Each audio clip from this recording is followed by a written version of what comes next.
Gold, trusted gold buyers. మీరు తాకట్టు పెట్టిన బంగారాన్ని విడిపించి ఈ రోజు ఉన్న మార్కెట్ ధరకు కొనబడను.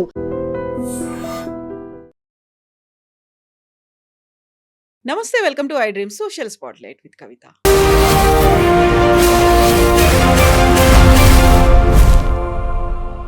ఆర్ఎస్ఎస్కి సంబంధించి బోల్డ్ అన్ని డౌట్స్ అనేవి ఉన్నాయి. ఆర్ఎస్ఎస్ స్వాతంత్ర సంగ్రామంలో పాల్గొనలేదు, దేశ జెండా అంటే గౌరవం లేదు, ఆర్ఎస్ఎస్ కేవలం ఒక హిందూ మతం గురించే పనిచేస్తోంది, ఆర్ఎస్ఎస్ రాజకీయాలు కూడా చేస్తోంది. ఇప్పుడు ఆర్ఎస్ఎస్ తన స్ట్రాటజీ మార్చుకుంది, ఫిల్మ్ పర్సనాలిటీస్తో మీట్ అవుతోంది. అందులోనూ వీర్ సావర్కర్కి భారతరత్న ఇవ్వాలనేటువంటి డిమాండ్ విపరీతంగా చేస్తోంది. ఆర్ఎస్ఎస్ గురించి ఇవన్నీ అనుమానాలు, అపోహలు మాత్రమేనా? అసలు నిజాలేంటి? మనతో పాటుగా ఉన్నారు మదన్ గుప్తా గారు. మదన్ గుప్తా గారు, నమస్కారం అండి. ఎలా ఉన్నారు? నమస్తే, సదావత్సలే మాతృభూమే. బాగున్నానమ్మా. మీరు ప్రశ్నలు వరుసగా వరుస పెట్టేశారు. కానీ దీనికి ముందు నేను ఒక confession, I'm not spokes person of RSS. Okay, ఇది నేను ఆర్ఎస్ఎస్కి ఒక స్వయం సేవకుడిని, అంటే ఒక మామూలు కార్యకర్తను. ఇవి ఏ చెప్పినా మేము ఆర్ఎస్ఎస్ గురించి తెలుసుకున్నవి మీకు చెప్తాం. ఆర్ఎస్ఎస్ కార్యకర్త అంటే ఎన్నేళ్ల నుంచి, ఎప్పటి నుంచి ఉన్నారు మీరు? అమ్మా, నా 12వ ఏట నుంచి అమ్మా. ఇప్పుడు ఎన్నేళ్ళు అయింది? 67 ఇప్పుడు. ఓ, 55 ఏళ్లుగా ఉన్నారు మీరు ఆర్ఎస్ఎస్ స్వయం సేవకుడిగా. ఇప్పుడు మోహన్ భగవత్ గారు ఒక మాట అన్నారు, 75 ఏళ్ళు వచ్చే వరకు ఒక ఆర్ఎస్ఎస్ చీఫ్ సర్ సంఘ్ చాలక్గా ఉంటారు, ఆ తర్వాత చివరి రక్తం బొట్టును కూడా ఆర్ఎస్ఎస్ పీల్ చేస్తుంది అనేటువంటి ఒక మాట అన్నారు. సో ఆయనే ఉంటారా, ఆ తర్వాత సక్సెసర్ ఎవరైనా వస్తారా, ఎవరు ఏంటి అనే దాంతో కీలకమైనటువంటి వ్యాఖ్యలు. ఇక్కడ ఆ నియమాలు ఏం లేవు.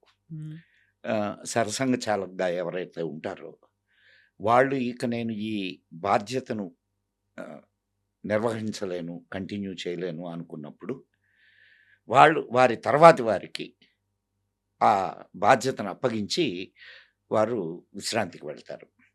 ఇప్పుడు దాకా జరిగింది కూడా అలాగే. డాక్టర్జీ చనిపోతూ గురూజీకి ఇచ్చారు. ఆ తర్వాత వాళ్ళు కూడా వాళ్ళు ఇక మేము ఈ కార్యభారాన్ని మేము నిర్వహించలేము అనుకున్నప్పుడు వారి సక్సెసర్ని ఇచ్చేసి వెళ్తారు. ఎన్నికలు లేకుండా. ఎన్నికల అవసరం ఏమున్నది? ఇక్కడ ఎవరూ పదవుల కోసం పోరాడరు, బాధ్యతల కోసం పోరాడతారు, పని కోసం పోరాడతారు, సేవ కోసం పోరాడతారు. మేము నేర్చుకుంది అది. ఇక్కడ పదవి మీకు నేను ఈ ఒక మాట చెప్తాను. అసలు సంఘని స్థాపన చేసినటువంటి డాక్టర్జీ, ఆయన సరసంఘ చాలక్ అంటారు. అంటే ఆయన 5గురితోనేగా మొదలుపెట్టింది, తర్వాత అది విస్తరించింది. ఈరోజు ప్రపంచంలో చాలా దేశాల్లో కూడా సంఘ శాఖలు ఉన్నాయి. అండ్ దేశానికి దిశానిర్దేశం చేస్తుంది, దేశానికి అద్భుతమైనటువంటి ఒక ప్రధానమంత్రిని ఇచ్చింది. ఇప్పుడే కాదు, ఇంతకుముందు కూడా వాజ్పేయి గారు కూడా సంఘ్ ఇదే కదా, సంఘ్ ప్రోడక్టే. అంటే ఇక్కడ కానీ సంఘ్ ఎక్కడ తను రాజకీయాల్లో పాల్గొనదు.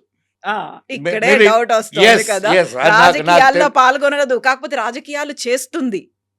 మాకు ఒక సిస్టమ్ ఉంది, మీకు ఆ సిస్టమ్ తెలిస్తే అప్పుడు సంఘం గురించిన ఒక అవగాహన మీకు ఏర్పడుతుంది. అదేమిటంటే, సపోజ్ మీరు ఒక పర్టికులర్ వింగ్కి ఇంట్రెస్టెడ్, మీరు సంఘం చెక్కిన శిల్పం అనుకుందాం.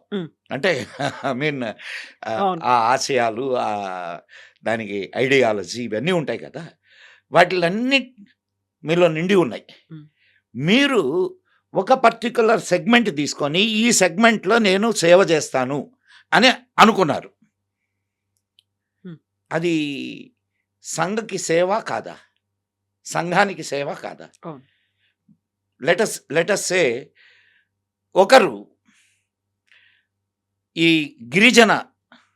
గిరిజనుల జీవన ప్రమాణాలను పెంచాలి, గిరిజనులకు మంచి అభివృద్ధిని వాళ్ళ అభివృద్ధిని సాధించాలి. అండ్ వాళ్ళ సంస్కృతి సాంప్రదాయాలు ఏముంటాయో వాటిల్ని కాపాడాలి అనే ఉద్దేశంతో వనవాసి కళ్యాణ్ స్టార్ట్ చేశారు. దాంట్లో రాజకీయం ఉందా? రాజకీయం అనేది ఆర్ఎస్ఎస్కి పాలనాపరమైనటువంటి విషయం కాదు, సేవాపరమైన విషయం. ఇది గుర్తుపెట్టుకోవాలా. ఇప్పుడు మారుతున్న కాలంలో రాజకీయాలు సేవ ఎలా అవుతాయి? రాజకీయం అంటే ఏదో ఒక పదవిలో ఉండడం, ప్రభుత్వం. అదే చెప్తుంది. ఉమ్, మన పరిభాషను మార్చుకున్నాం. ఉమ్, మనం పరిభాషను మనం ఎంతగా దిగజారిపోయామనంటే, ఒక తగాదా వస్తే కూడా రాజకీయం, అవును. లేదు ఏదైనా ఇదేస్తే రాజకీయం. రాజకీయం అనేది సేవకు సంబంధించినది. ఇప్పుడు నీకు ఓటేస్తున్నావు, నువ్వు ఎందుకు వేస్తున్నావు ఓటు? నీకు సేవ చేస్తాడనే కదా. అవును. అంటే అక్కడికి వెళ్ళేటటువంటి వాడు నీ సేవ కూడా కాదా? ఉమ్. అవునా కాదమ్మా? మన సేవకుడు అనుకుంటా, వాళ్ళ తర్వాత నాయకులు అయిపోతున్నారు. మోడీ అనుకున్నాడా? మోడీ నేను పెద్ద సేవకుణ్ణి అనుకున్నాడు. కారణం ఏంటంటే ఆర్ఎస్ఎస్ ఇచ్చినటువంటి ఆ ఐడియాలజీ. నువ్వు పెద్ద సేవకుడివి, నువ్వు నాయకుడివి అయితే అయి ఉండొచ్చు, కానీ నీ బేసిక్ ఇదేంటి? సేవ చేయాలని కదా అక్కడికి వెళ్ళావు. సేవ చేయడం కోసమే కదా అధికారం. మరి దాన్ని మర్చిపోయి నువ్వు నేను రాజును అనుకుంటే, ఇప్పుడు వీడున్నాడు ఎవరు, రాహులుడు, అక్కడికి వెళ్ళింది దేనికి?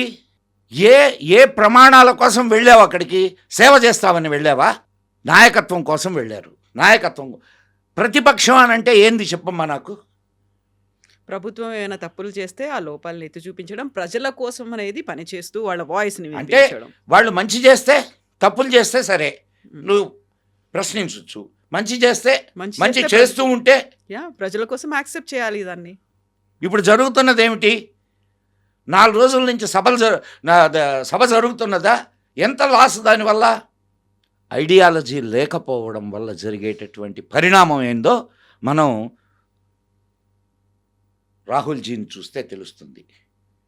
ఐడియాలజీ ఉన్నందువల్ల వచ్చేటటువంటి ప్రయోజనం ఏందో మోడీని చూస్తే తెలుస్తుంది. Is it clear? కాకుంటే మీరు ఆర్ఎస్ఎస్ సేవకుడు, ఆర్ఎస్ఎస్కి సంబంధించి అక్కడి నుంచి వచ్చినటువంటి ఒక కార్యకర్త కాబట్టి ఇప్పుడు మోడీ ఏం చేసినా కరెక్ట్ అవుతుంది, రాహుల్ ఏం చేసినా నేనేం తప్పు మాట్లాడడం అనేటువంటి లే. భావన ఉంది అని. మీరు మళ్ళా తప్పుగా, మోడీ తప్పు చేస్తే మోడీని విమర్శిస్తాం కూడా. మీకు ఇంకో సంగతి తెలుసో తెలీదో, హ్మ్. చాలాసార్లు ఆర్ఎస్ఎస్ బీజేపీతో విభేదించి దూరంగా ఉంది. అవును. తెలుసా మరి? అవును. సావు తప్పి కన్ను లొట్టబోయిన పరిస్థితులు ఏర్పడ్డాయి బీజేపీకి. అంటే నేను ఇది విమర్శ కోసం చెప్పడం కాదు. మేము వద్దు అనుకున్నప్పుడు ఎస్ డూ ఇట్. ఇప్పుడు నువ్వు అక్కడికి ఇప్పుడు సంఘ్ రాజకీయాలలో మన ఐడియాలజీకి సంబంధించిన వాళ్ళు ఉండాలి అని చెప్పి నీలాంటి కార్యకర్త ఒక ప్రపోజల్ తీసుకొని వచ్చాడు. Hmm. నీకు ఊరికే ఉదాహరణ Yeah, చెప్తున్నా. yeah. ఇప్పుడు వనవాసి కళ్యాణ్ Hmm. అది సేవా మార్గం, ఇది కూడా దేశ సేవ. ఇది మాకు అంటే సంఘ ఉద్దేశంలో ఇది మాకు కిరీటాలు కావు. Hmm. ఇది సేవ, ప్రజలకు సేవ చేయడానికి ది బెటర్ వే అది. కాబట్టి దానికి సంఘ్ అనుమతినిచ్చింది. Hmm. విద్యార్థుల సమస్యల కోసం పోరాడడానికి ఏబీవీపీ, అఖిల భారతీయ విద్యార్థి పరిషత్, అట్నే కర్షకుల కార్మికుల సమస్యల కోసం పోరాడడానికి ఎన్ని వింగ్స్ ఉన్నాయి? గోవులకు సేవ చేయడానికి గోసేవ, గ్రామాలకు సేవ చేయడానికి గ్రామ వికాస్, విద్య కోసం సరస్వతి శిశు మందిర్. సరస్వతి శిశు మందిర్. ఇవన్నీ దేనికోసం చేస్తున్నాం? సేవ కోసమా లేకపోతే మా స్వార్థం కోసమా? ఒక స్కూల్ని నడపాలి అని అంటే ఎంత ఖర్చు అవుతుందో నీకు తెలుసు కదా. ఒక సంస్థను నడపాలా అంటే మీకు ఇంకొక విషయం చెప్తానేనండి. ఇక్కడ మాకు ప్రచారకులు ఉంటారు. మ్. ప్రచారక్ చెప్పింది మేము తూచా తప్పకుండా పాటిస్తాం. కానీ ప్రచారకులకు డబ్బులు ఎక్కడి నుంచి వస్తాయి? ఎవరైనా చందాలు ఇస్తున్నారు అనుకుంటున్నారా? సంవత్సరానికి ఒక్కసారి గురుదక్షిణ కార్యక్రమం ఉంటుంది. మ్. ఆ గురుదక్షిణకి మేము స్వయం సేవకులుగా ఉన్నప్పటికీ మా వృత్తులు మేము చేసుకుంటున్నాం, మా బ్రతుకులు మేము బ్రతుకుతున్నాం. కానీ మాకు ఈ సంస్కారాన్ని ఇచ్చినటువంటి గురువుగా మేము ఆర్ఎస్ఎస్ని భావిస్తాం. కాబట్టి గురుదక్షిణ ఇవ్వాలిగా. ఆ గురుదక్షిణగా మేము ఇచ్చేటటువంటి డబ్బులు ఏవైతే ఉంటాయో వాటితో ప్రచారకులు వాళ్ళ జీవనయానం గడుపుతారు. ఎక్కడో మారుమూల ప్రదేశాలకు వెళ్ళి అక్కడ ఈరోజు మీరు పిలిచారనుకో, వాళ్ళ ఇంట్లో అన్నం తింటారు, ఏ అరుగు మీదనో పడుకుంటారు. లేదా ఎవరైనా మా ఇంట్లో ఉండండి ఈరోజు ఆతిథ్యం ఇస్తే వాళ్ళకు భార్యా బిడ్డలు ఉండరు. కానీ ఏదో ఒక కుటుంబం నుంచి వచ్చిన వాళ్ళే ఉంటారుగా. వాటిలన్నిటినీ వదిలి సంఘం కోసం పనిచేసేటటువంటి వాళ్ళని ఏమంటారు మీరు చెప్పండి నాకు. సేవకులుగా ఉన్నారు, అయితే దేశం కోసం వాళ్ళకంటే ఋషులు ఉన్నారమ్మా. వాళ్ళకంటే ఋషులు ఉన్నారా చెప్పండి. సేవ చేస్తూ ఇదే మా బ్రతుకు, ఇదే మేము చేస్తున్నటువంటి గొప్ప కార్యం అనుకునేటటువంటి వాళ్ళు ఎంతమంది ఎన్ని చోట్ల ఉన్నారు? అటువంటి వాళ్ళు కొన్ని వేల మంది ఉన్నారు ఇక్కడ. సేవ చేస్తున్నారు అన్నప్పుడు కూడా మత ఛాందసవాదం అనేది ఆర్ఎస్ఎస్లో విపరీతంగా ఉంది అనేటువంటి మతము అనే మాట మాట్లాడకమ్మా, దయచేసి మతము అనే మాట మాట్లాడకు. హిందూ అనేది ధర్మము, జీవన విధానము. అమ్మ ఈ దేశం పేరు ఏం పేరు నాకు చెప్పు. భారతదేశం, హిందుస్థాన్. ఈ దేశం నుంచి పాకిస్తాన్ వెళ్ళిపోయినటువంటి ఇక్బాల్ కూడా హిందూ సీతా హమారా అనే పాడాడు. అవునా? హిందుస్థాన్ ఇది. ఇక్కడ ఉండేటటువంటి ప్రతివాడు హిందువే. ఇక్కడ ఉండే ముస్లింలు, క్రిస్టియన్లు ఎక్కడి నుంచైనా వేరే చోటు నుంచి వచ్చారేమమ్మా? వేరే చోటు నుంచి వచ్చారా? అయితే వాళ్ళు మతం మార్చుకున్నారు కాబట్టి ఈ దేశానికి దూరం అయ్యారు, ఈ సంస్కృతికి దూరం అయ్యారు, ఈ జాతికి దూరం అయ్యారు తప్ప వాళ్ళు ఇక్కడ పుట్టిన బిడ్డలే కదా. అందుకే భాగవజ్జీ ఏం చెప్తుంటారంటే దీనికి ఒకటే ఒక మార్గం, గర్వాపసి. గర్వాపసి చేయండి, మళ్ళా వాళ్ళని ఈ సంస్కృతిలోకి తీసుకురండి. అప్పుడు సమస్య సాల్వ్ అయిపోయినట్టేనా? ఇప్పుడు చెప్పమ్మా నాకు దాని అర్థం ఏంటో. నువ్వేమన్నావు? మతం. ఇక్కడ మతం కాదు, ధర్మం, సంస్కృతి, ఈ దేశ సంస్కృతి. నువ్వేం చెప్తావు? లోకా సమస్త సుఖినో భవంతో అంటావు, అవునా? లేదు హిందూ జన సంస్థ హిందూస్ ఓన్లీ బాగుండాలి అని కోరుకుంటున్నావా? లేదు. లోకా సంస్థ అన్నప్పుడు వీళ్ళు కూడా ఉంటారు కాబట్టి దాంట్లో. కాబట్టి మా వ్యూ దేశం, ధర్మం. మేము దేశం కోసం పనిచేస్తాం, ధర్మం కోసం పనిచేస్తాం, అంతేగాని మతం కోసం పనిచేయం. దయచేసి ఇది గుర్తుపెట్టుకోండి.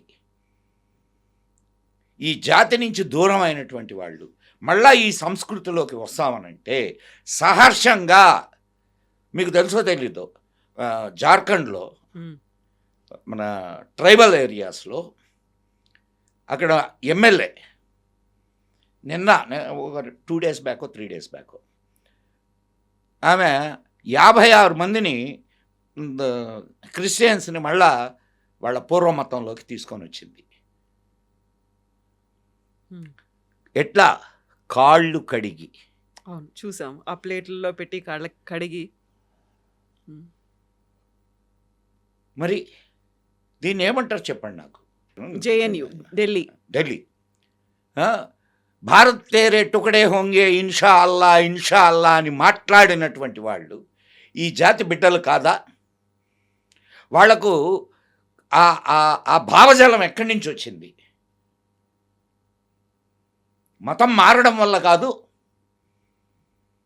అవునా కాదమ్మా? అందరూ మతం మారిన వాళ్ళే ఉన్నారంటారా ఇక్కడ? మతం మారిన వాళ్ళకే ఈ ఆలోచన వస్తుంది. ఇది నేను చెప్పింది కాదు. 120 సంవత్సరాల క్రితం వివేకానందుడు చెప్పాడు. 150 సంవత్సరాల క్రితం ఏం చెప్పాడో తెలుసా ఆయన? మతం మారితే దేశం మీద ప్రేమ పోతుంది. ఒకడు మతం మారాడు అని అంటే ఒకడు మతం మారాడు అని అంటే నువ్వేమనుకుంటున్నావంటే ఒకడు నీకు తగ్గాడు అనుకుంటున్నావు. కానీ ఒక శత్రువు పెరిగాడు అనేది ఆలోచించు అని అంటాడు.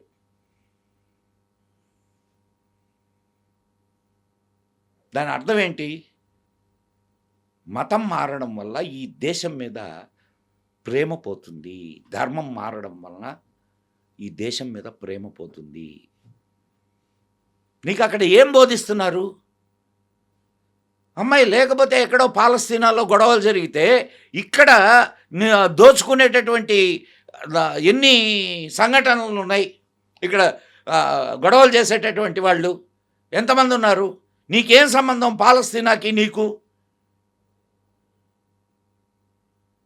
చెప్పమ్మా, పాలస్తీనాకి నీకు ఏం సంబంధం? మానవతా దృక్పథం అక్కడ మనుషుల మీద జరుగుతోంది, అఘాయిత్యాలు అవుతాయి. అంటే ఇక్కడ మనుషుల మీద అఘాయిత్యాలు చేయాలనా? నువ్వు పాలస్తీనాలో గొడవలు జరుగుతూ ఉంటే ఇక్కడ ముస్లిం ఉమ్మా, నువ్వు అన్నావు కదా మానవత్వం అని, బంగ్లాదేశ్లో హిందువుల మీద అత్యాచారాలు జరుగుతుంటే నీకు ఆ మానవత్వం గుర్తురాలా? దానికోసమే మోహన్ భగవత్జీ ఒక మాట అన్నారు కదా, ప్రపంచవ్యాప్తంగా ఉన్నటువంటి హిందువులంతా ఏకం కావాలి, ఒక గ్లోబల్ హిందూ కమిటీగా ఏర్పడాల్సినటువంటి అవసరం ఉంది. ఒక్క విషయం గుర్తుపెట్టుకోమ్మా. ఒకనాడు ఈ ప్రపంచం అంతా హిందూ ధర్మమే ప్రవర్తిల్లింది. తరువాత అది కుంచుకుపోతూ ఇప్పుడున్నటువంటి పరిస్థితిలో ఉంది. మరలా హిందూ అమ్మాయి, నీకు ఇంకొక విషయం చెప్తాను. మోహన్ భాగవత్ గారు ఇంకొక మాట అన్నారు. ఆయన అన్న మాట ఏంటంటే, భారతదేశం విశ్వగురువుగా, విన్నావు కదా, అమెరికా పాలసీ ఏంది, మన పాలసీ ఏంది? అమెరికా మొత్తం యూనివర్సల్ పోలీస్ అంటే మొత్తం ప్రపంచాన్ని నేను శాసించాలి అని కోరుకుంటుంది. పెద్దన్నలానో రాజులానో పోలీసులానో వాట్ ఎవర్, నువ్వు ఎట్లా కావాలంటే వాడు పాలించాలి అనుకుంటున్నాడు. మనం ఏమనుకుంటున్నాం? విశ్వగురువుగా అనుకుంటున్నాం. విశ్వగురువుగా అంటే గురువు చేసేటటువంటి ఇదేంటి? గైడ్ చేయడం. అవునా కాదా? సో ఈ ప్రపంచాన్ని గైడ్ చేయాలని కోరుకుంటున్నాం. సరి అయిన దిశగా, మానవత్వపు దిశగా, యుద్ధాలు లేని ఒక ప్రశాంత జీవనాన్ని జీవించే విధానంలో మన పర్యావరణాన్ని కాపాడుకుంటూ, ఈ ప్రకృతిని కాపాడుకుంటూ మనము ప్రయాణించాలి అని కోరుకునేటటువంటి విషయాన్ని మనం ప్రపంచానికి అందిస్తున్నాం. ఇది కదా భారతదేశం. విశ్వ గురువుగా కోరుకుంటున్నాం కానీ విశ్వానికి పోలీస్గా ఉండాలని కోరుకోవడంలే. గురువు యొక్క ఇంకొక బాధ్యత ఏంటి? తను జ్ఞానాన్ని సంపాదించుకుంటూ జ్ఞానాన్ని పంచడం. అవునా కాదమ్మా?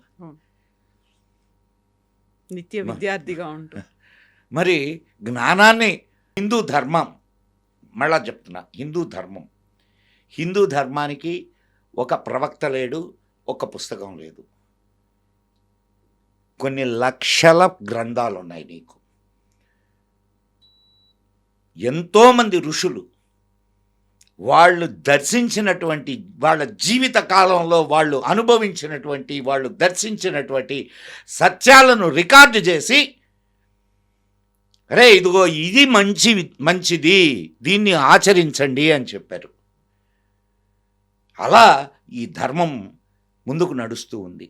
రేపు ఇంకెవరైనా వచ్చి, ఇంకొక మహానుభావుడు వచ్చి, నాయనా ఇది మంచిది, ఇది చేయండి అని అంటే చేస్తారు. అదొక్కటే కాదు, మధ్య మధ్యలో ఇప్పుడు ఇది నిరంతరంగా సాగేటటువంటి ఒక ప్రక్రియలా కదా. ఇప్పుడు ఒక నది ప్రవాహం ఎలా ఉంటుందో మానవ జీవనం కూడా అలానే ఉంటుంది. అవునా కాదమ్మా? సమాజ జీవనం కూడా అలా నదిలా ప్రవహిస్తూనే ఉంటుంది. దాంట్లో కొన్ని మురుక్కాలువలు వచ్చి కూడా చేరుతాయి. అయినా సరే ఆ మురికిని తొలగించుకుంటూ తనను తాను పరిశుభ్రం చేసుకుంటూ ముందుకు నడుస్తుంది హిందూ ధర్మం. కానీ మురికిని మాత్రమే మోసుకుపోయేటటువంటి కాలువలు మహానదిని ఎంత కలుషితం చేయాలనుకున్నా ఇది తనను తాను ఎప్పటికే శుభ్రం చేసుకుంటూనే వెళ్తుంది. మోహన్ భాగవత్జీ చెప్పింది కూడా అదే. కాబట్టి మీరు అన్నారు ఇది ఇందాక సినిమా యాక్టర్లని వీళ్ళందరినీ కూడా ఎవరు ఇన్వైట్ చేశారు వాళ్ళని? వాళ్ళకై ఇప్పుడు కాదమ్మా, ఒక సమావేశం జరుగుతుంది. సమావేశానికి నువ్వు నిన్న కొచ్చెట్టెలు గారు చెప్పారు కదా, నేను నీకోసం వెతికాను హాల్లో, నువ్వు ఎక్కడా కనిపించలేదు, కానీ నీ గురించి వాళ్ళు మాట్లాడుతున్నారు అని అంటే నాకు తెలిస్తే నేను వెళ్ళేవాడిని. నేను ఒక సామాన్యుడిగా వెళ్తాను. నేను ఎక్కడ వెళ్ళినా ఆ సమావేశానికి వస్తే నువ్వు రావద్దంటావా? For your kind information. నీకు మాకు సమావేశాలు జరుగుతాయి. సమావేశాలు అంటే పబ్లిక్ మా స్వయం సేవకుల శిక్షణా శిబిరాలు ఇవన్నీ జరుగుతాయి. జరిగేటప్పుడు ఒక్కొక్క శిబిరానికి మాకు కులంతో, మతంతో, పార్టీలతో సంబంధం లే. వాళ్ళని ఏ పార్టీ వాళ్ళైనా, కమ్యూనిస్టులని కూడా పిలిచారు.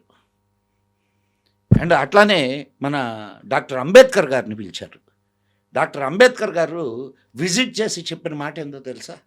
శిబిరానికి వచ్చి ఆయన భారతదేశంలో అంటరానితనం ఉన్నది అనే అపోహ నుంచి నేను తొలగించబడ్డాను అన్నాడు. ఎందుకనంటే నా పక్కన కూర్చొని తినేటటువంటి వాడి కులమేందో నాకు తెలియదు. ఇంతకంటే నీకు సామరస్యం ఎక్కడ కనిపిస్తుంది?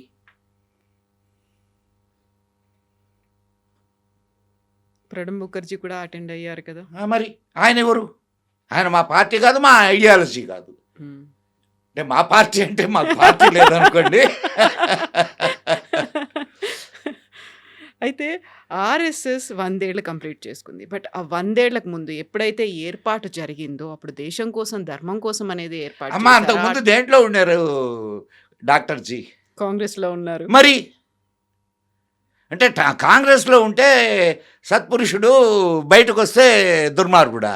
కాకుంటే ఆర్ఎస్ఎస్ అనగానే ఒక కల్చర్ కోసం వర్క్ చేస్తుంది, రివైవల్ చేయడానికి.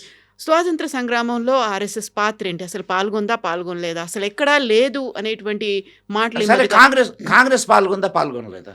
కాంగ్రెస్ పాల్గొంది కదా. మరి కాంగ్రెస్లో ఉన్న డాక్టర్ జీ పాల్గొన్నట్ట కాదా? జైలుకు పోయాడు తెలుసా నీకు? అవును. మరి అది స్వాతంత్ర సమరం కోసం కాదా? But RSS as a entity, RSS ఒక సంస్థగా ఎప్పుడు ఆయన బయటకు వచ్చాడు? స్వాతంత్ర సమరానికి విరుద్ధంగా కాదు. ఒకవేళ స్వాతంత్రం వచ్చినా ఆ స్వాతంత్రాన్ని నిలుపుకోవాలి అని అంటే ముందు ప్రజలలో మార్పు రావాలి, చైతన్యం రావాలి. ఇక్కడ ఆర్ఎస్ఎస్ ఏం చేస్తున్నది? ఇక్కడ ఆర్ఎస్ఎస్ వ్యక్తి నిర్మాణం చేస్తున్నది. వ్యక్తి నిర్మాణం ద్వారా సమాజ నిర్మాణం చేస్తున్నది. అర్థమవుతుందా? ఇప్పుడు మీరు అనుకుంటున్నారు అనేక పార్టీల్లో, ఒక్క బీజేపీలోనే కాదు, అనేక పార్టీల్లో ఆర్ఎస్ఎస్ అందించినటువంటి ప్రోడక్ట్లు చాలా ఉన్నాయి, తెలుసా నీకు? అవును. ఆ? ఒక ఉదాహరణ చెప్పండి. ఇప్పుడు ఆ సరస్వతి శిశు మందిర్లో చదువుకున్న వాళ్ళు కావచ్చు, వాళ్ళందరూ కూడా డిఫరెంట్ ఫీల్డ్స్లో ఉన్నారు, డిఫరెంట్ పార్టీల్లో ఉన్నాడు. కాకపోతే ఆర్ఎస్ఎస్ గురించి వాళ్ళేం మాట్లాడరు కదా. మాట్లాడకపోవచ్చు, మాకు మాట్లాడాలని అమ్మాయి ఈ మధ్య ఉమ్, మా సరసంఘ చాలక్ గారు కొంచెం మీడియాలో కనిపిస్తున్నారు. అవును. ఇంతకుముందు ఏ సరసంఘ చాలకునైనా ఫోటోల్లో అయినా చూసినావా? లేదు. మాకు ప్రచారం కాదు కావాల్సింది, మాకు కావాల్సింది ప్రజలు. ప్రచారం కాదు, ప్రజలు, ప్రజా సంక్షేమం. 100 సంవత్సరాలలో ఆర్ఎస్ఎస్ ఏం చేసింది? ఉమ్, ఒకటి చేసింది, సేవ.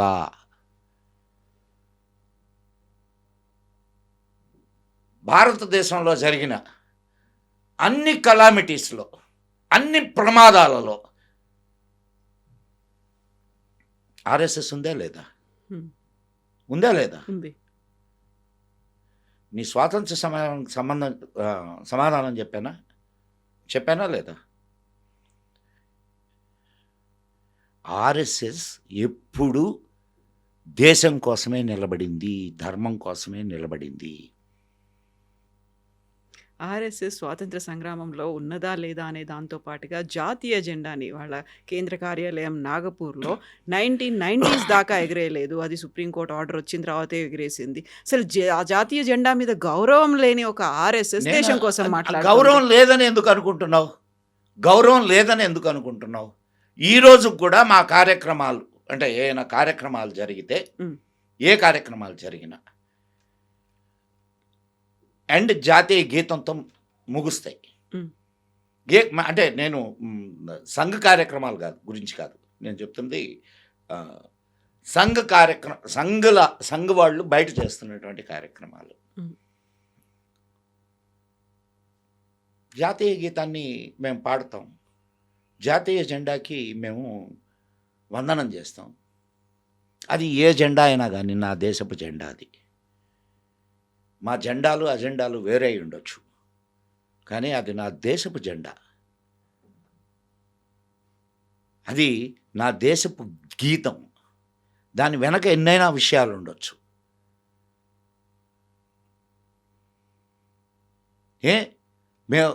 మీకు తెలుసో తెలీదు, ఇంతకుముందు, ఇప్పుడు పోయింది అది, ఆ కల్చర్ పోయింది. ఇంతకుముందు సినిమా హాళ్ళల్లో సినిమా అయిపోయిన తర్వాత జాతీయ గీతం వేసేవాళ్ళు. లేచి నిలబడి చాలా శ్రద్ధగా మేము దానికి మా గౌరవాన్ని చూపిస్తాం. సో ఈ సినిమా స్టార్టింగ్లో కూడా వేసేవాళ్ళు. ఇప్పుడు ఆ కల్చర్ పోయింది. ఈ మధ్యలో ముస్లిమ్స్ కొంతమంది మాకు జాతీయ జెండాతో జాతీయ గీతంతో మాకు అల్లానే ముఖ్యము, మాకు షరియానే ముఖ్యం అని అంటున్నారు. వాళ్ళని ఎందుకు ప్రశ్నించడం లేదు మీరు? మేము ఈరోజు కూడా. అండ్ ఇంకొకటి, ఇదేమి ప్రభుత్వ కార్యాలయం కాదు కదా. For your kind information, RSS ప్రభుత్వ కార్యాలయమా? ప్రభుత్వ కార్యాలయాల మీద జెండా ఎగరేయాల, అవునా? అండ్ దానికి ఒక సమయం ఉంటుంది, ఆ సమయం తర్వాత మళ్ళీ అవనతం చేయాల, అవునా? ఇదేమన్నా ప్రభుత్వ కార్యాలయమా? ప్రభుత్వ కార్యాలయం కాదు కదా. అయినా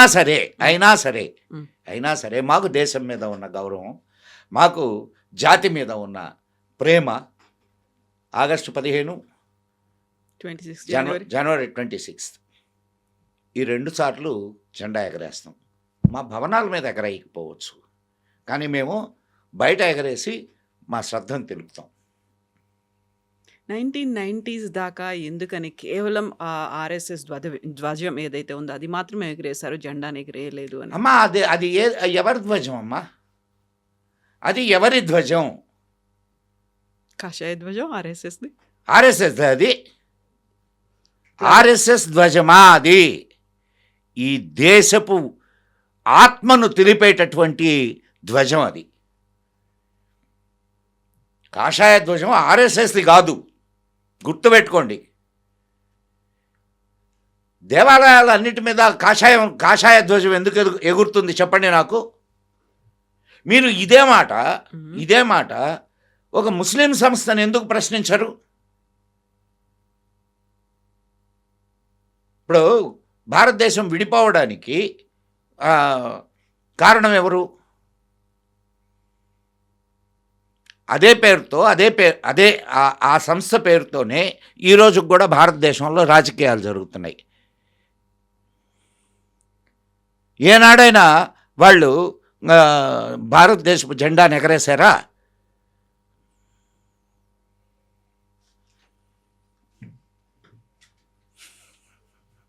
సమాధానాలు లేవు. ఎందుకనంటే ఇప్పటికే ఎగరేయట్లేదా? వాళ్ళ మతం ముఖ్యం, భారతదేశపు జెండా అనవసరం. ఎస్, కొంతమంది ముస్లిమ్స్ ఉన్నారు, వాళ్ళు ఎగరేస్తున్నారు రోడ్లలో, వాళ్ళు శ్రద్ధ చూపిస్తున్నారు. కాబట్టి ఇప్పుడు దేశభక్తుల్ని ప్రశ్నించడం ఆపేద్దాం. మా దేశభక్తిని మీరు శంకించడానికే లేదు, దేశం కూడా శంకించడానికి లేదు. 1962 యుద్ధంలో కమ్యూనిస్టులు ఏం మాట్లాడారు? గాయపడ్డ సైనికులకు రక్తం ఇవ్వొద్దని మాట్లాడారు. దేశద్రోహులా కాదా వాళ్ళు? గాయపడ్డ ఆర్ఎస్ఎస్ వాళ్ళు ఈ రక్తదాన శిబిరాలు ఏర్పాటు చేశారు, ఇది సైనికులకి రక్తం ఇవ్వడానికి. రక్తం ఇవ్వద్దు అని చెప్పి కమ్యూనిస్టులు వ్యతిరేకించారు. ఎందుకని అంటే యుద్ధం ఎవరితోటి? చైనాతోటి. కాబట్టి ఎంత దుర్మార్గులు అంటావు వీళ్ళని.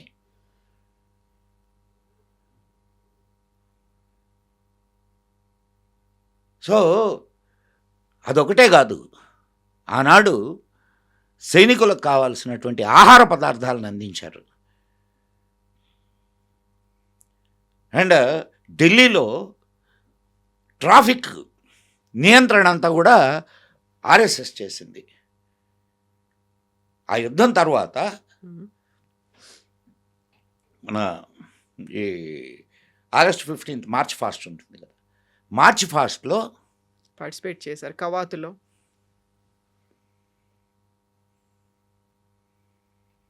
మరి దీన్ని ఏమంటారు? దానికి ముందే కదా గాంధీ హత్య నెపంతో ఆర్ఎస్ఎస్ మీద బ్యాన్ విధించింది. అదే గవర్నమెంటు, ఆయనే ప్రధాని. ఆర్ఎస్ఎస్ని గౌరవంగా పిలిచి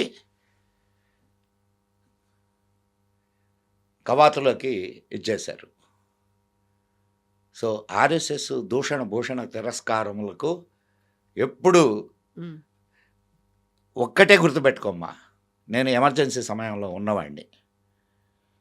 1 సంవత్సరం రోజులు మేము అజ్ఞాతంలో ఉన్నాం. అండర్ గ్రౌండ్కి వెళ్ళిపోయారా? తెల్లవారుజామున అడవిలోకి వెళ్ళి జెండా వందనం చేసుకునేవాళ్ళం. మామూలు రోజుల్లో పోయినా పోకపోయినా నిషేధం విధించబడ్డప్పుడు 2 బలాన్ని పెంచుకుంటున్నది ఆర్ఎస్ఎస్. అప్పుడు ఇంకా పట్టుదలగా చేసేవాళ్ళం అనమాట. ఆర్ఎస్ఎస్కి డబ్బులు ఎక్కడి నుంచి వస్తున్నాయి? ఎక్కడున్నాయమ్మా డబ్బులు? నేను చెప్పాను కదా ఇందాక. అది ఓకే, అక్కడ ప్రచారకులకు ఇవ్వడానికి ఒక అమౌంట్ లాగా ఇంకేం కావాలా? సేవా కార్యక్రమాలు అవుతుంటాయి అక్కడ, మందులు కావచ్చు, ఫుడ్ కావచ్చు, లేకుంటే ఈ కెలామిటీస్ నువ్వు నేను ఇచ్చేవే, నువ్వు నేను నీలాంటి వాళ్ళు నాలాంటి వాళ్ళు ఇచ్చేవే. ఇప్పుడు నేను ఒక సేవా కార్యక్రమం చేయదలుచుకున్నానమ్మా. ఏది ఎంతమంది అమ్మా భారతదేశంలో దానం చేయడానికి, సేవ చేయడానికి నువ్వు సిద్ధపడితే నీకు డబ్బులకు కొదవే ఉండదు. అయితే నువ్వు చిత్తశుద్ధితో చేయగలగాల.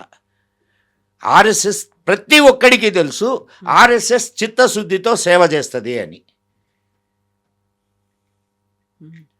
మరి అంత ఇప్పుడు ఒక న్యాచురల్ కలామిటీ వచ్చిందమ్మా, నీ మనసు ద్రవించదు, పోయి ఆర్ఎస్ఎస్ వాళ్ళ దగ్గరికి వెళ్ళి అయ్యా ఇదిగో ఆ న్యాచురల్ కలామిటీకి నా వంతు సహాయం. ఎందుకమ్మా నిన్న కోవిడ్ ప్రమాదం ఏర్పడినప్పుడు ఇంటికి వెళ్ళి రేషన్ని అందించింది.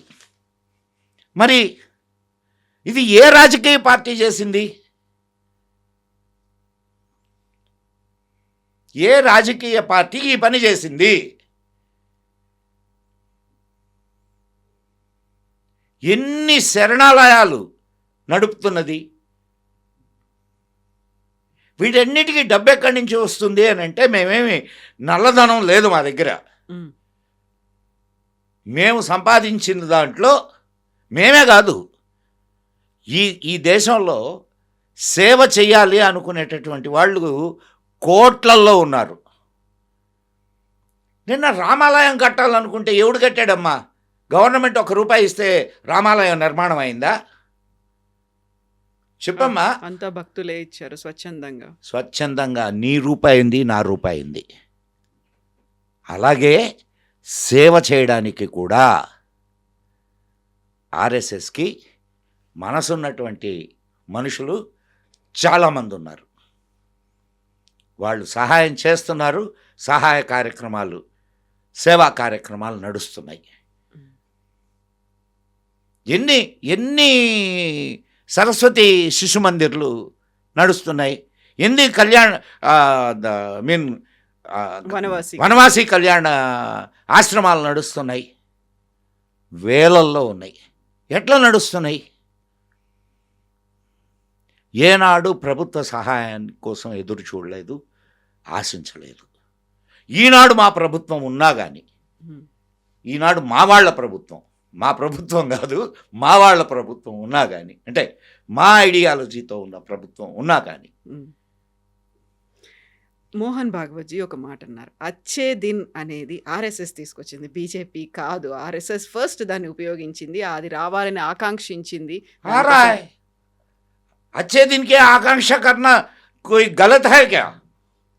బట్ అక్కడ బీజేపీది కాదు మాది అని ఎవరిదైనా కానీ ఎందుకంత పర్టికులర్ గా కాదమ్మా, ఎవరిదైనా కానీ అచ్చే దిన్ రావాలని నువ్వు మళ్ళా ఇక్కడ ఇంకొక చిన్న బీజేపీది కాదు ఆర్ఎస్ఎస్ది.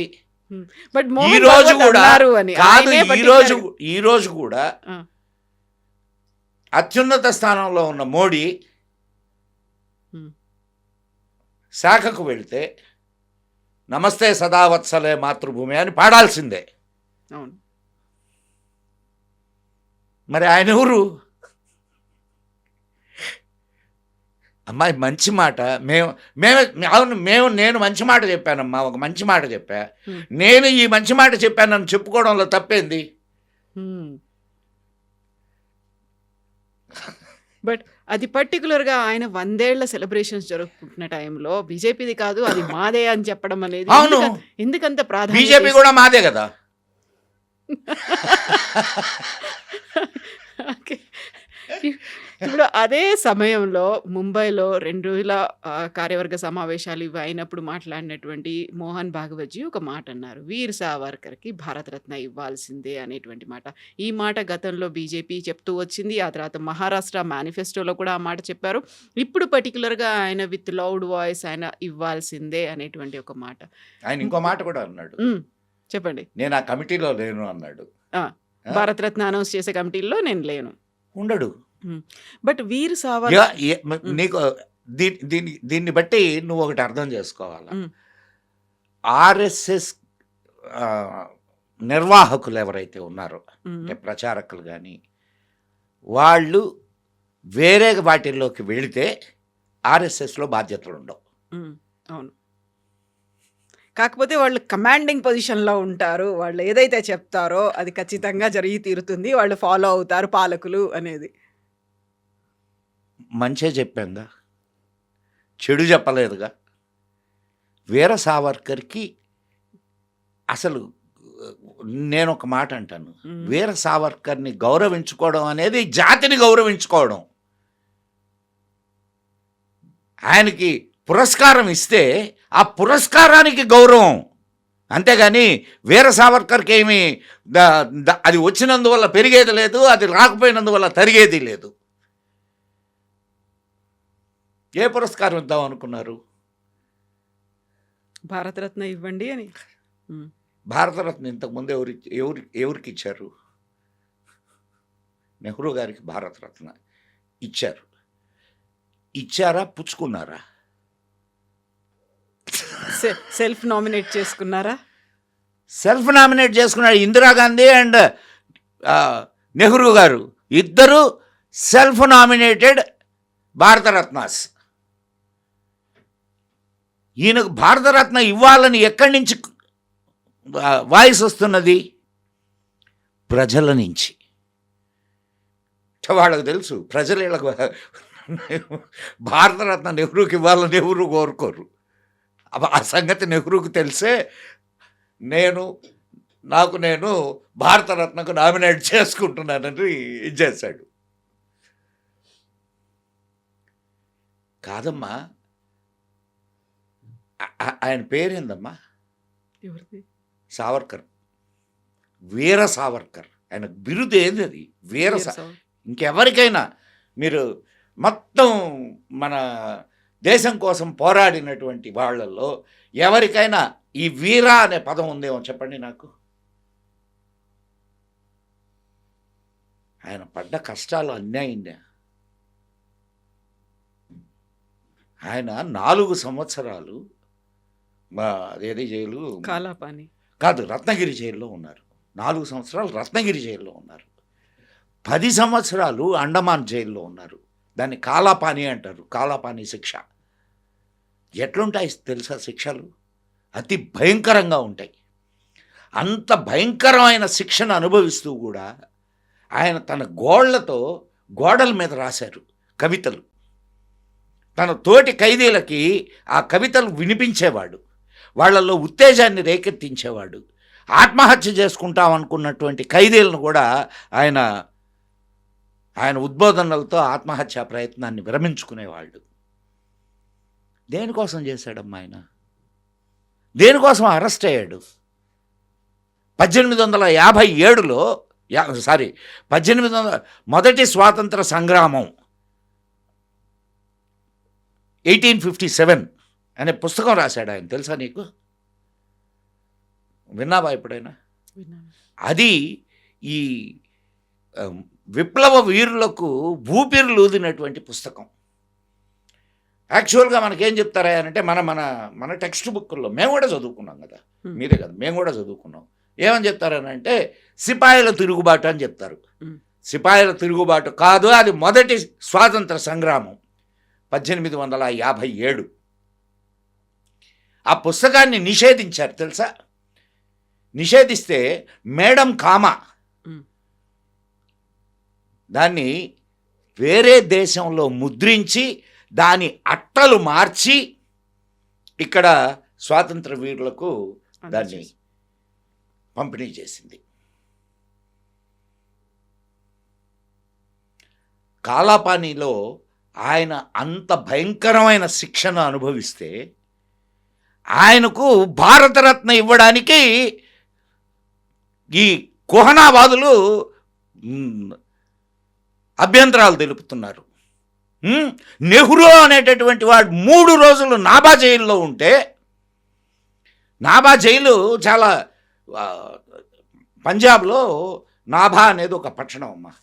అక్కడ ఆంగ్లేయులు ఏం చేశారంటే అక్కడ రాజును తీసేసి ఒక ఆంగ్లేయ అధికారిని అక్కడ నియమించారు. నియమిస్తే అక్కడ ఉండేటటువంటి పంజాబ్ ప్రజలందరూ కూడా, అంటే ఐ మీన్ రాష్ట్ర ప్రజలందరూ కూడా ఉద్యమం చేయడం మొదలుపెట్టారు. ఉద్యమం చేయడం మొదలు పెడితే అక్కడికి నెహ్రూ, ఆచార్య గిద్వానీ అండ్ ఇంకొక ఆయన కే సంతానం ముగ్గురు వెళ్ళారు. అక్కడికి ఎవరిని స్వాతంత్ర సమరయోధుల్ని రావద్దని చెప్పి government, English government, British government ఇచ్చేసింది. ఆ టైంలో వెళ్తే వీళ్ళ ముగ్గురిని అరెస్ట్ చేశారు. అరెస్ట్ చేసి నాభా జైల్లో పెట్టారు. ఆ నాభా జైలు పరమ చండాలమైన జైలు. అక్కడ పైనుంచి ఆయన రాసుకున్నాడు, నేను కాదు చెప్తున్నది, ఇది నెహ్రూయే రాసుకున్నాడు. అది పైనుంచి పెచ్చులు ఊడిపడేవి అండ్ ఎలుకలు తిరుగుతుండేవి, బట్టలు ఉతుక్కోవడానికి కూడా అవకాశం ఉండేది కాదు, సరైన తిండి దొరికేది కాదు. 24 గంటలు ఆ జైలులో ఆయన ఉంటే భయంకరమైనటువంటి చిత్రవదన అనుభవించాడు. అదే జైల్లో ఆయనతో పాటే ఉన్న గిద్వానీ సంతానం చాలా ఆనందంగా గడిపారు. అలాంటి ఏ వసతులు లేకపోయినప్పటికీ వాళ్ళు బాగున్నారు. వాళ్ళు ఆనందంగా గడిపారు. ఈయన కరెక్ట్గా 48 గంటల్లో ఆ జైలులో ఆయనకి కావలసిన వసతులన్నీ ఏర్పాటు చేయబడ్డాయి. ఎలా? వీరి తండ్రి గారు మోతీలాల్ నెహ్రూ గారు వైస్రాయ్కి లెటర్ రాసి వైస్రాయ్ ద్వారా ఆర్డర్లు ఇప్పించాడు. 3 రోజులు ఆయన ఒక భయంకరమైనటువంటి అని చిత్రవదలు కూడా చేయలే ఆయన్ని. ఈయన్ని చిత్రవదలు చేశారు. అక్కడ జీవనం సరైన జీవనం కాదు. ఇది ఆ 3 రోజుల జైలు జీవనం, నాభా జైలు. 12 రోజులకి ఈయన కేసు కోర్టుకు వచ్చింది. 12 రోజుల్లో తీర్పు. 4 గంటలకి జడ్జి తీర్పు ఇచ్చాడు. 2 సంవత్సరాలు వీళ్ళకి జైలు శిక్ష విధిస్తున్నామని. 4 గంటలకి, సాయంత్రం 4 గంటలకి తీర్పు. 7 గంటలకి జైలు శిక్ష రద్దు చేయబడింది అని తీర్పిచ్చాడు. ఆ 3 గంటల్లో ఏం జరిగింది? మళ్ళా వైస్రాయ్. అండ్ ఇంకొకటి కండిషన్ ఏంటి? ఆయన నాభా రాకూడదు, ఆయన ఏ స్వాతంత్ర సమరంలో పాల్గొనకూడదు అనేది. దానికి ఈయన సంతకం పెట్టుండాలనా పర్లేదా? సో బ్రిటిషర్స్ అది చెప్పారా? ఆ కండిషన్ పెట్టారా? పెట్టారు. పెడితేనే కదా, లేకపోతే నీకు 4 గంటలకి శిక్ష వేసిన వాళ్ళు 7 గంటలకంతా శిక్షను ఎట్లా రద్దు చేశారు? సరే, రద్దు చేసినప్పుడు కండిషన్స్ ఏ ఉంటాయిగా, ఈ కండిషన్స్లో అయితేనే రద్దు చేస్తామని. ఎందుకంటే వాళ్ళ మానసపుత్రులు కదా వీళ్ళు. ఇప్పుడు విడుదల చేశారంటే వాళ్ళ మానసపుత్రులే వీళ్ళు. పదానికి అర్థం అలా అయితే కండిషన్ ఎందుకు పెడతారు అని అనిపిస్తుంది. మానసపుత్రులు అంటే మానసపుత్రుడైనా రే నువ్వు రాబాక రాదు చెప్పరా? అనుబంధం ఈ గొడవలో మళ్ళా నువ్వు రావద్దని చెప్తారా చెప్పరా? సరే నాన్న అంటే పోరా నాన్న అంటారు. అవునా కాదమ్మా? సో అక్కడ ఆయన ఒక అఫిడవిట్ మీద సైన్ చేశాడు, కానీ ఆ అఫిడవిట్ మాయమైంది. ఇది చరిత్రలో ఉందా? ఏంది? సంతకం చేశారు, అది మాయం. లేకపోతే అమ్మాయి నీకు జైలు శిక్ష విధించారమ్మా. మనమే అనుకున్నా నీకు ఉదాహరణకు మాత్రమే చెప్తున్నా. నీకు జైలు శిక్ష విధించారు. జైలు శిక్ష విధించి సరే రద్దు చేశారు. కండిషన్ బెయిల్ ఉంటుంది. కండిషన్ బెయిల్ అనుకుందాం. బెయిల్ కూడా కండిషన్ ఇస్తారు కదా. ఉంటుంది. మరి శిక్ష రద్దు చేసిన దానికి కండిషన్ ఉండదా? ఉండదా? ఆ కండిషన్ మీద నువ్వు సంతకం చేయాలన్నా పర్లేదా? చేయాలి. ఆ చేసిన డాక్యుమెంట్ మాయమైంది. ఎట్లా మాయమైంది అంటే అందరికీ తెలిసిన విషయమే. నెహ్రూ గారు రాసినటువంటి లెటర్ల బాక్సులు సోనియమ్మ ఇంటికి తీసుకుపోయింది. తెలుసా మీకు? మధ్యలో ఇందిరాగాంధీ ఉన్నారు. ఆ తర్వాత ఇన్ని ఏళ్ల గ్యాప్. అంటే మాయం చేయడానికి ఏదో ఒకటి కావాలిగా. అంటే అప్పటికే మాయమైంది. ఆ తర్వాత ఈమె చాలా మాయం చేయడానికి తీసుకుపోయింది. దాంట్లో ఏమేమి ఉన్నాయి? ఎడ్వినా మౌంట్ బాటన్తో ఆయనకున్నటువంటి వాళ్ళు రాసుకున్న పత్రాలు, లేఖలు, అవి ఏ లేఖలైనా కావచ్చు, ఇవన్నీ ఉన్నాయి. అవన్నీ బయటకు వస్తే గొడవ అవుద్దని ఈమె అది జాతీయ ఆస్తి. జాతీయ ఆస్తి నువ్వెవరు ఇంటికి తీసుకుపోవడానికి? ఇది అటువంటి వాడికి భారతరత్న కాలాపాని శిక్ష అనుభవించి ఆ రోజు అశ్వత్థుల్లా ఖాన్ పేరున్నారా? The great warrior. ఆయన కూడా క్లెమెన్స్ పిటిషన్ అంటారు దాన్ని. క్లెమెన్స్ పిటిషన్ పెట్టాడు గవర్నమెంట్కి. ఇప్పుడు నువ్వు లోపల కూర్చున్నావు అనుకోమ్మా, లోపల కూర్చుంటే నువ్వు చేయాల్సినటువంటి పని ఆగిపోదు. నువ్వు బయట ఉంటే నువ్వు లోపల కూర్చొని కూడా, నీ ఇంట్లో కూర్చొని కూడా నీ కార్యక్రమాన్ని కొనసాగించవచ్చు. నువ్వు ఎక్కడా ఉద్యమాల్లోకి బయటికి వెళ్ళి కనిపించక్కర్లా, కానీ ఉద్యమాన్ని తయారు చేయొచ్చుగా నువ్వు లోపల కూర్చొని, ఇంట్లో కూర్చొని. జైల్లో కూర్చుంటే చేయలేవు కదా. అన్ని సంబంధాలు కట్ అయిపోయి ఉంటాయి, ఒంటరిగా ఉండాల్సిన పరిస్థితులు ఉంటాయి. అదే నెహ్రూకి అలహాబాద్ జైల్లో ఆయనకి టెన్నిస్ ఆడేదానికి కోర్టు ఉండేది. ఆయనకు సేవకుడు ఉండేవాడు, వేడి నీళ్లు. ఆయన జీవిత చరిత్రలు, దేశపు చరిత్రలు రాయడానికి పుస్తకాలు, కాగితాలు, పేపర్లు, ప్యానాలు. ఈయనకి రోజుకి ఇన్ని లీటర్ల నూనె తీయాలా అని నూనె గానుగుంటుంది కదా, మామూలుగా నూనె గానుగలు అప్పట్లో ఎద్దుల్ని పెట్టి తిప్పేవాళ్ళు, అక్కడ ఖైదీల్ని పెట్టి తిప్పేవాళ్ళు. అంత భయంకరమైన శిక్షలు అనుభవించి దేశం కోసం జాతి కోసం శిక్షలు అనుభవించినటువంటి వాడికి భారతరత్న ఇవ్వడానికి ఆలోచన.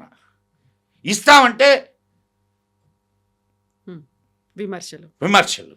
అందులో ప్రధానమైనటువంటి విమర్శ, వీర్ సావర్కర్ బయటికి రావడానికి వాళ్ళ కాలం మీద పడ్డారు. ఆయన కూడా క్లెమెన్సీ పిటిషన్ అంటున్నాను కదా, క్లెమెన్సీ పిటిషన్ అంటారు దాన్ని, క్లెమెన్సీ పిటిషన్. నేను ఇందాక చెప్పాను, నెహ్రూ ఏ పిటిషన్ ఇవ్వకుండానే, ఏ అగ్రిమెంట్ చేయకుండానే నాభా జైలు నుంచి బయటకు వచ్చాడా? బయటకు వస్తే కూడా తప్పే. అంటే దాని అర్థం ఏంది?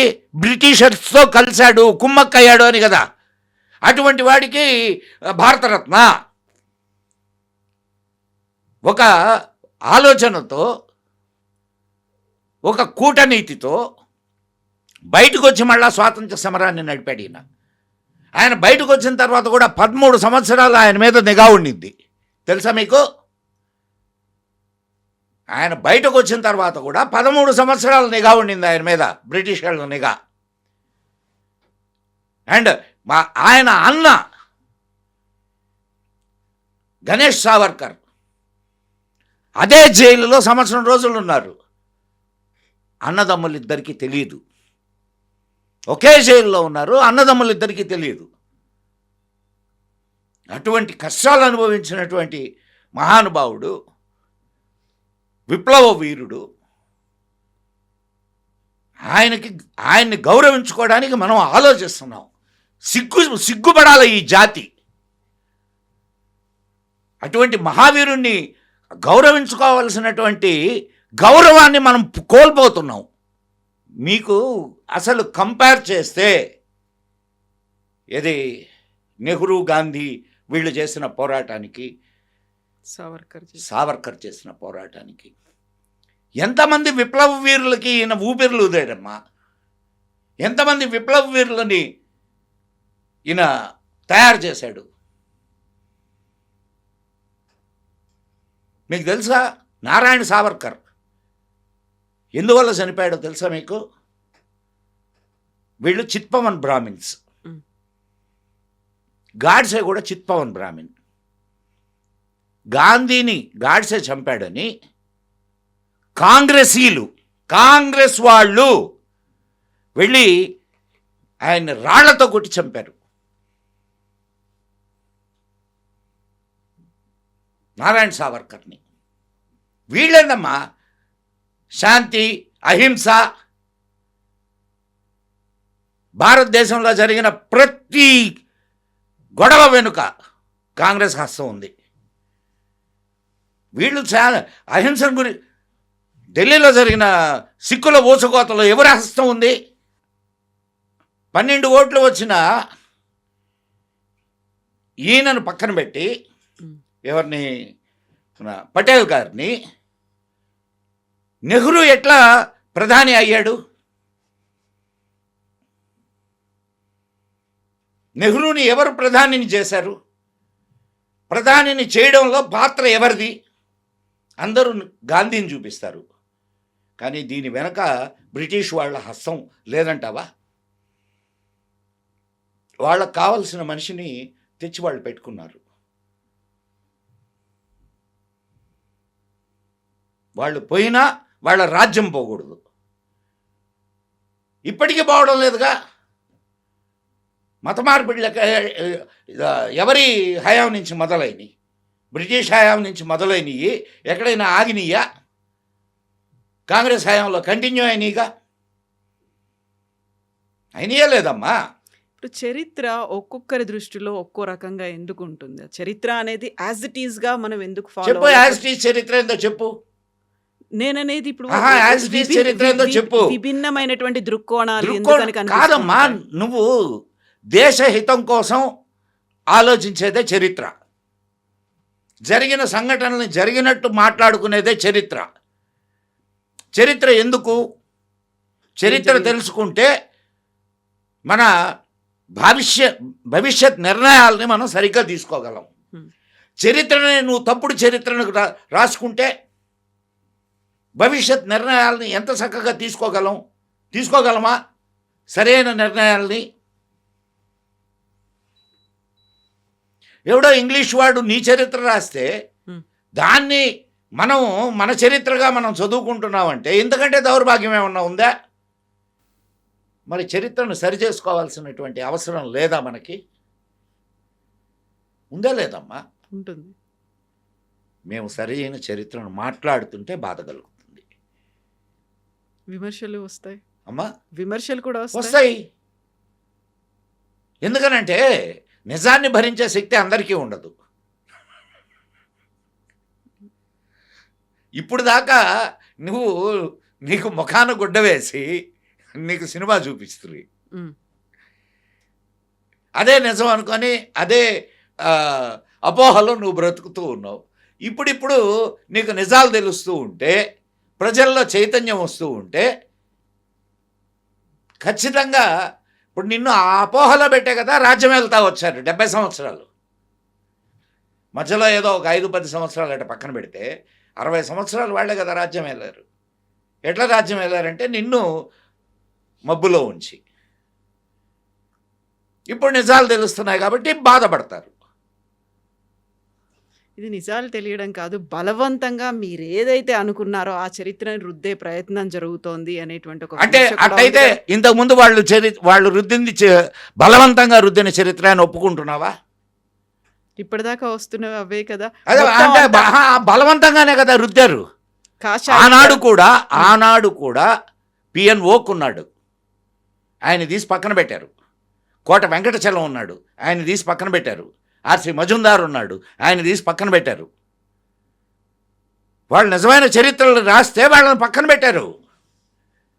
ఇప్పుడు విద్యారంగం కావచ్చు, లేకపోతే చరిత్ర కావచ్చు, ఇప్పుడు ఉన్నటువంటి ఫిల్మ్ ఇండస్ట్రీ కావచ్చు, వీటన్నిటిని సాఫ్రనైజ్ చేసే ప్రయత్నం జరుగుతుంది, కాషాయీకరణ జరుగుతోంది. అది అంతకుముందు ఇస్లామైజ్ చేసిన ప్రయత్నం జరిగిందని ఒప్పుకుంటున్నావా నువ్వు? అంతకుముందు ఇస్లామైజేషన్ జరిగింది ఇవన్నీ, అండ్ రాడికలైజేషన్ జరిగింది ఇవన్నీ అని ఒప్పుకుంటున్నావా? ఏం ఒప్పుకోకపోతే జేఎన్యూలో భారత్ తేరే టుకడా హోంగే ఇన్షా అల్లా అని చెప్పి మాట్లాడేటటువంటి మాటలు వస్తాయా?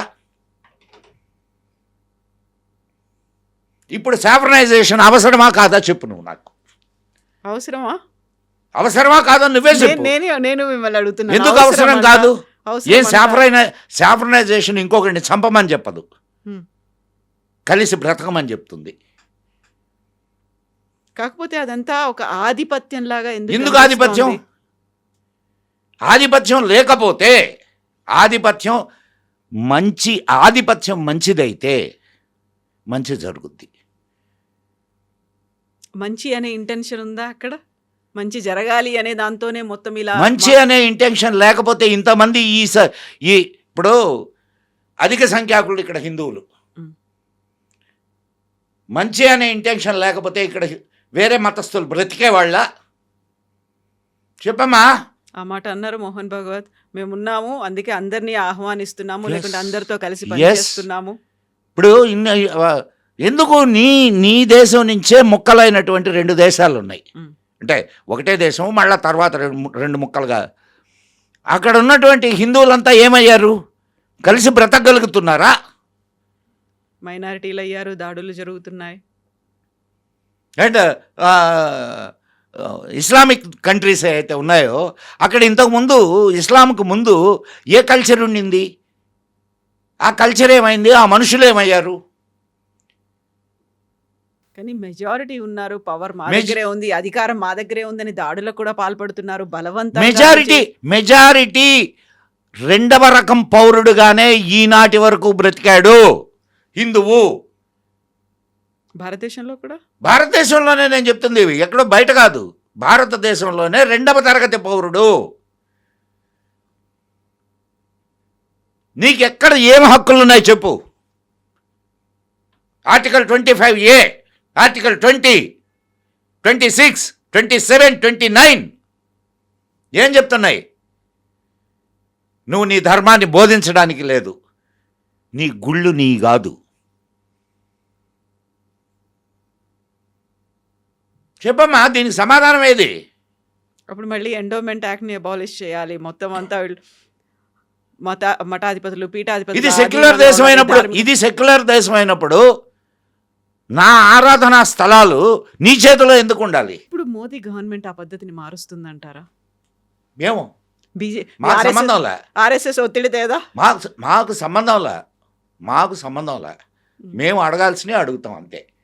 నువ్వు చేస్తావా చేయవా అనేది నీ పరిస్థితులు, నీ ఇష్టం. కానీ మేము చాలా అడుగుతామమ్మా, అవన్నీ ప్రభుత్వం చేయగలదా? ఆర్ఎస్ఎస్ ఒత్తిడి తేదా? ఇది తీసేయండి, ఎండోమెంట్ వద్దు. కాదమ్మా, ఒత్తిడి తీసుకొచ్చిన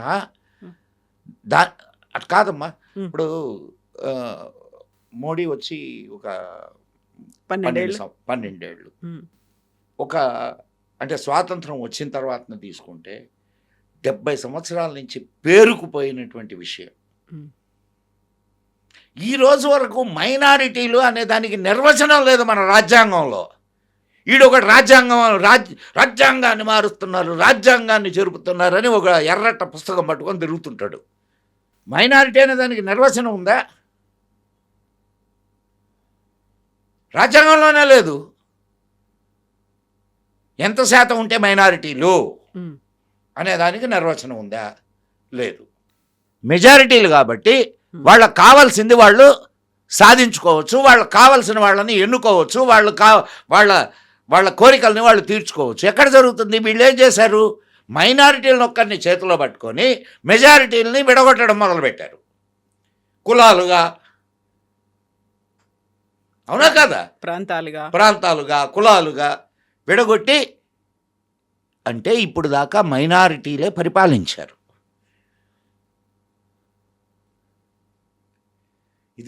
ఇది కాస్త ఆశ్చర్యంగా అనిపించడంలా అనిపిస్తుందా లేదా అమ్మా? సో మనం మాట్లాడుకోవడానికి చాలా చాలా చాలా చాలా విషయాలు చరిత్రలో చాలా జరిగినాయి, చాలా దాచిపెట్టబడినాయి. మేము చేస్తున్న పని ఏంటంటే, ఆనాడు ప్రసార మాధ్యమాలు అన్నీ వాళ్ళ చేతుల్లోనే ఉండేవి. ఆనాడు ప్రతి కాలేజెస్, ఇన్స్టిట్యూషన్స్ అన్నీ, పత్రికలు, టీవీలు, కాలేజీలు, యూనివర్సిటీలు, సినిమా రంగం, ఎక్కడ నుంచి అయితే ప్రచారం జరుగుద్దో ఆ ప్రచారం అంతా కూడా వీళ్ళ చేతుల్లోనే ఉండింది, వాళ్ళ ఐడియాలజీనే ప్రొజెక్ట్ చేస్తూ వచ్చారు. ఈరోజు సోషల్ మీడియా వచ్చింది కాబట్టి మేము మాట్లాడుతున్న మాటలు బయటకు వెళ్తున్నాయి. మ్. అంతే తప్ప ఈ రోజుకి కూడా వాళ్ళ ప్రభావం తగ్గింది అని అనుకోబాకండి. మీది విస్తృతమైంది, పెరగలేదు బట్ విస్తృతమైందా? మ్, ప్రభావం కనిపిస్తోంది. మొదలైంది. మేము ప్రభావితం అయిపోయిందని చెప్పట, ప్రభావం మొదలైంది, చైతన్యం మొదలైంది. Yes. ఇంకా అది కొంచెం సమయం తీసుకుంటుంది. మళ్ళీ ఈ ప్రభావాలు, ఆ తర్వాత ప్రభావితం అవడము, వీటికి సంబంధించినటువంటి బోల్డ్ అని విషయాలు ఉన్నాయి కాబట్టి వాటన్నిటి గురించి కూడా మళ్ళీ ఫర్దర్గా అదర్ ఎపిసోడ్స్లో కూడా మనం మాట్లాడుకుందాం. థ్యాంక్ యూ సో మచ్ అండి. Welcome, Amma. Thank you so much. జై హింద్, జై మా Bharati. And for more videos, Please subscribe to iDream. Please subscribe to iDream. Please subscribe iDream. And please subscribe to iDream. For more videos, subscribe to iDream. please like, share and subscribe to the channel. Congratulations, iDream. Subscribe to iDream. Subscribe to iDream. So subscribe to iDream Media. iDream ki iDream team andarki huge congratulations. Please subscribe iDream Media. Please subscribe to iDream. Subscribe iDream. Please subscribe to iDream.